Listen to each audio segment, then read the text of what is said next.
A nail gun can fire a nail at a speed of 1,500 feet per second.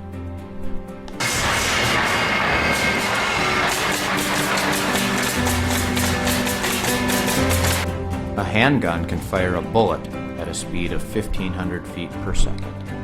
When it comes to safety, they should be handled the same.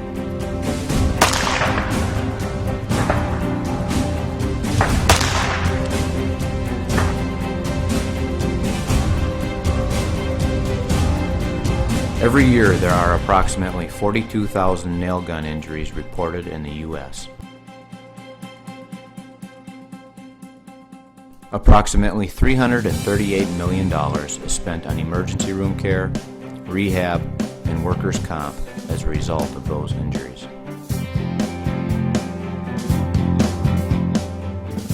When handling a nail gun, you must never perform the following actions.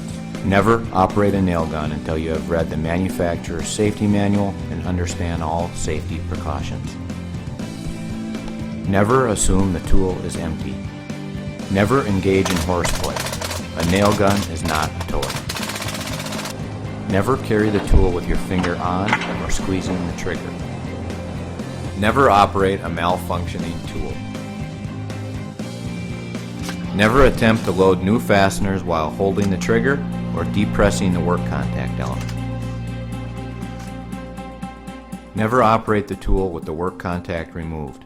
It is there to keep you safe. Never drive a nail into a knot or on top of another fastener. It could cause the nail to ricochet and endanger yourself or others. Never attempt to nail something that is beyond your reach. Should you accidentally shoot yourself with a fastener, never attempt to pull it out yourself. Seek immediate medical attention. When handling a nail gun, you should always practice the following safety guidelines. Always wear proper eye and ear protection. Always know your target and what is beyond it. A misplaced nail can travel 100 feet or more. Always point the business end or the nose piece of the nail gun away from yourself and others. Always disconnect the nail gun from the air source before servicing it or clearing a nail jam. Always keep your nail gun clean and maintained. A well-maintained nail gun is a safer nail gun. There are many different fasteners available. Always select the fastener designed to fire through your tool. Always maintain proper footing. Remember and put into practice all of these important safety tips every time you work with a nail gun. And please be safe.